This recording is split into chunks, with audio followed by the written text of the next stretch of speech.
به نام خداوند بخشنده و مهربان. السلام علیکم و رحمت الله و برکاته.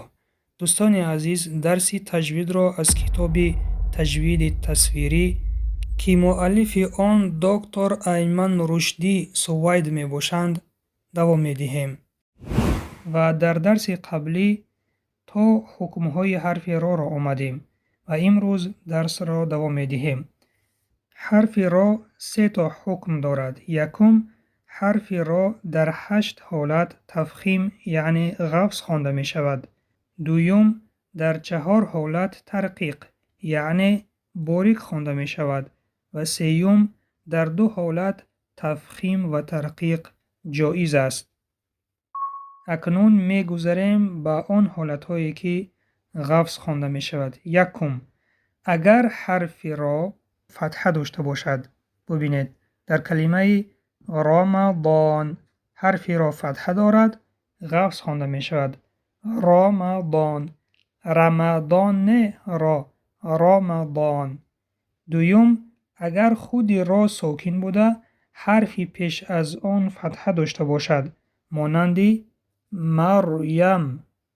ببینید مریم حرف را ساکن است و پیش از آن فتحه است.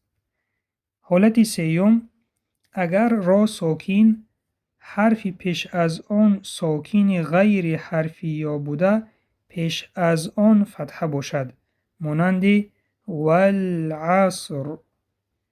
در اینجا در آخر کلمه آمده است. در اصل این کلمه والعصری کسرقتی آمده است، لیکن در وقتی که ما می ایستیم در آخر آیت این کسره مبدل می شود به ساکن.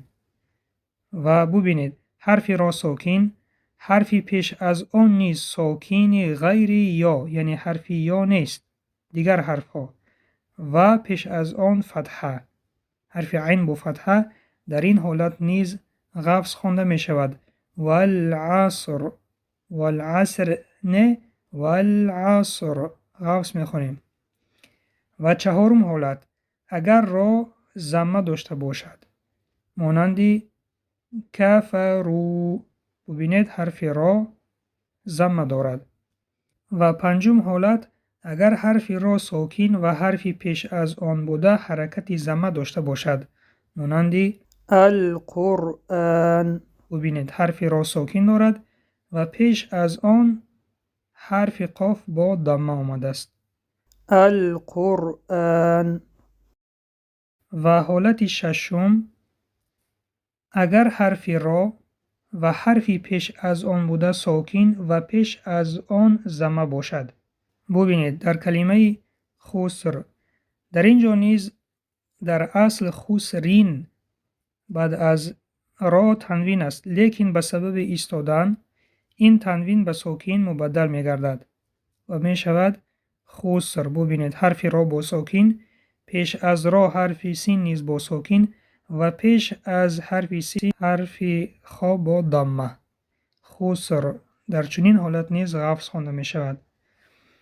و هفتم حالت، اگر را ساکن و حرفی پیش از آن بوده حرکت عارضه لفظی یا تقدیری داشته باشد مانند ارجعوا الذی ارتضی لهم.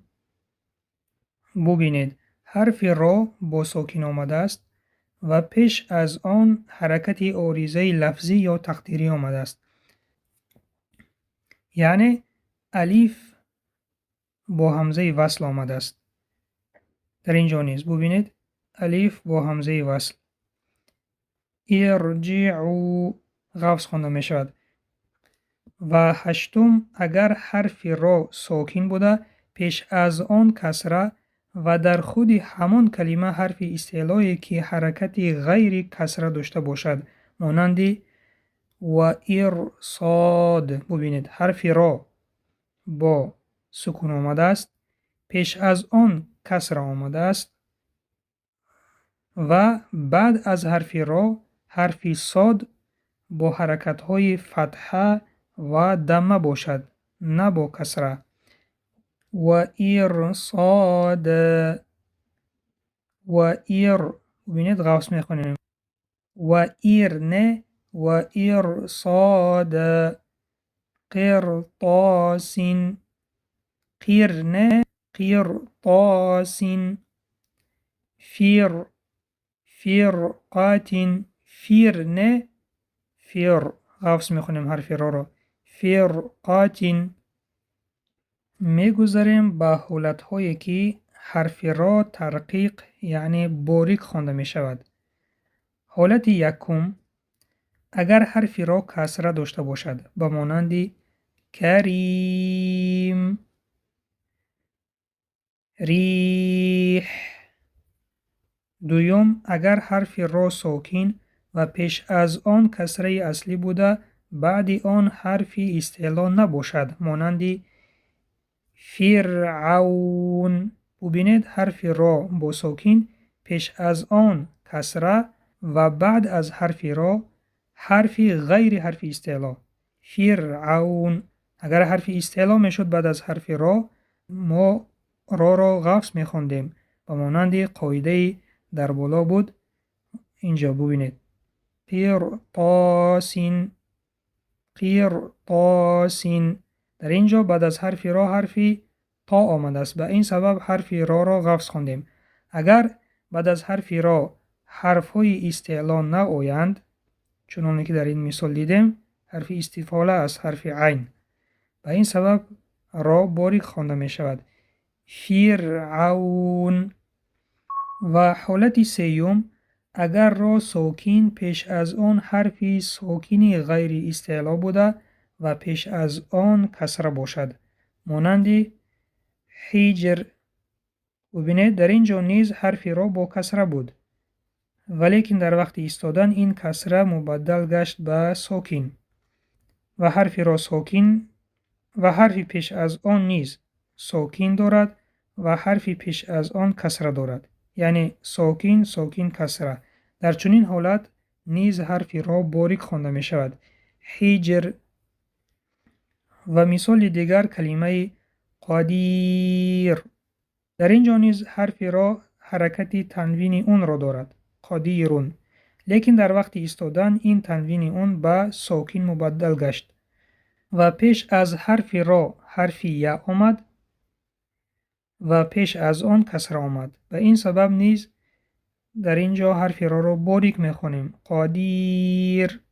و چهارم حالت، اگر را ساکن و آن را یا لین پیش گذشته باشد مانند کلمه خیر، لا ضیر. ببینید حرف را با ساکن است.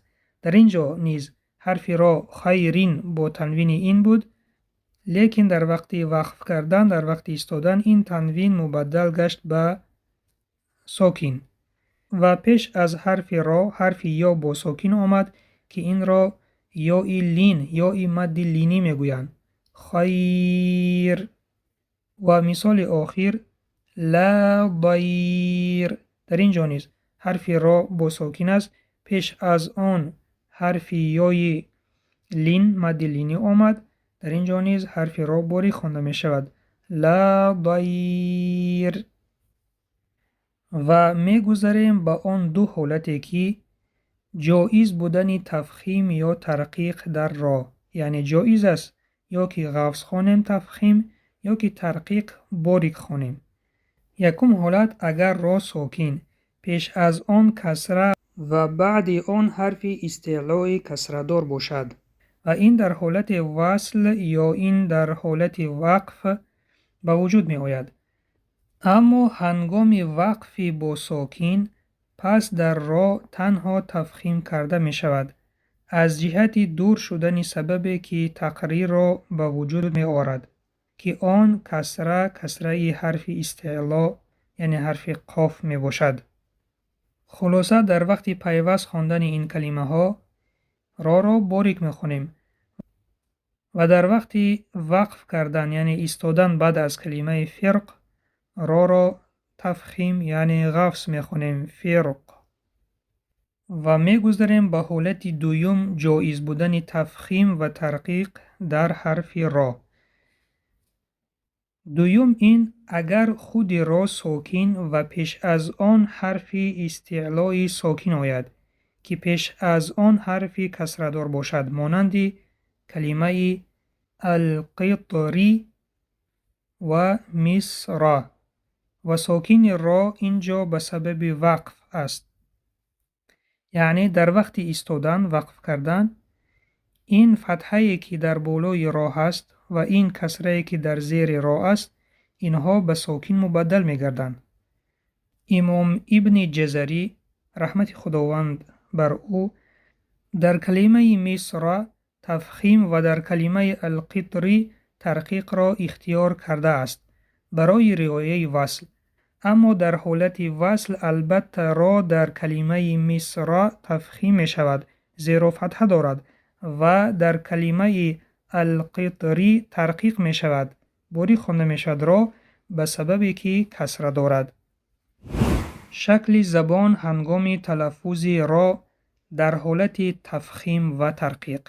رای تفخیم شده را، یعنی آن رایی که غفظ خوانده می شود، پست شوی زبان و تنگ شوی گلو همراهی می کند، برعکس رای ترقیق شده، یعنی رایی که باریک خوانده می شود. ببینید دوستان، در این حالت حرف را غفظ خوانده می شود، بین زبان به پایان می فراید و قفای زبان به بالا می براید. را، را، را، رو. و در این حالت باشد وقتی که بین زبان به پایان نمی فراید و قفای زبان می ایستد در حالت اصلیش، در این حالت حرف رای ترقیق می باشد، حرف رایی که باریک خوانده می شود. ری، ری. می گذاریم به صفتهای آخر. دوستان، 4 صفت را ما در درس 5 گذاشته بودیم و در این درس صفت آخری که مقابل دارند این صفت را می گذاریم که این صفت اطباق و انفتاح می باشد. حرفهای زبان عربی از جهت محدودیت آواز بین زبان و کام به 2 قسم تقسیم می شوند. یکم حرفهای اطباق یا مطبقه. هنگام تلفظ حرفهای اطباق آواز بین زبان و کام بالا محدود می شود و حرفهای مطبقه، حرفهای اطباق اینها می باشند: صاد، داد، تا، وا. این 4 حرف حرفهای اطباق می باشند و همه حرفهای باقی مانده حرفهای انفتاح یا که منفتحه می باشند. هنگام تلفظ حرفهای انفتاح آواز بین زبان و کام بالا محدود نمی شود و حرفهای منفتحه حرفهای باقی مانده هجایی می باشند.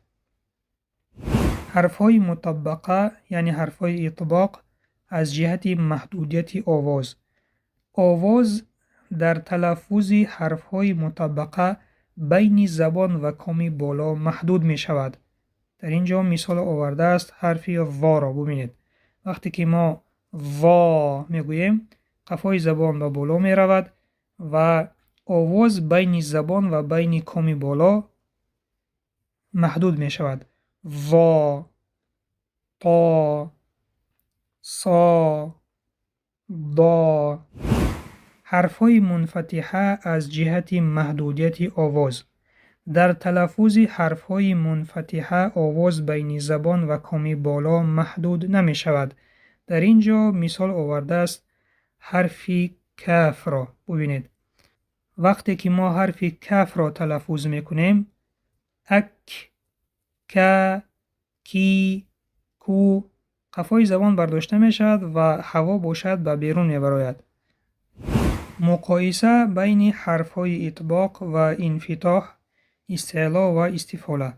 ببینید دوستان، در این رسم یکم حرف وا این حرف استعلا و اطباق می باشد که در وقت تلفظ کردن هوا در بین زبان و کام محدود می شود. و مثال دوم حرف قاف.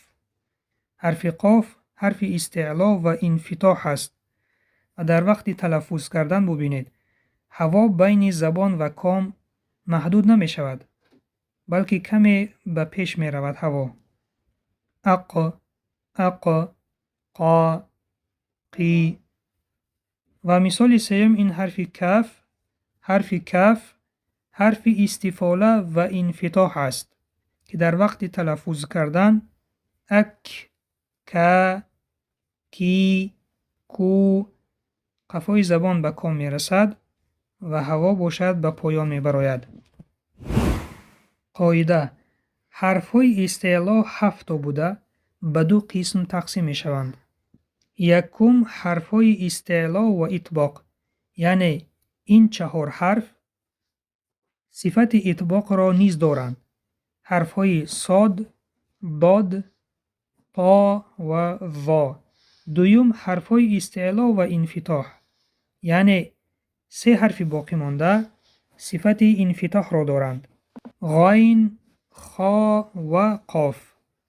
حرف‌های استعلا و اطباق از حرف‌های استعلا و انفتاح شدتناکتر تلفظ می شوند.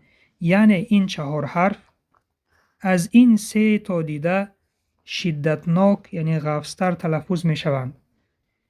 مثال کلمه دامرین از غالبه تفخیمش شدیدتر است و کلمه وطوری از کلمه وقومو تفخیمش شدیدتر است.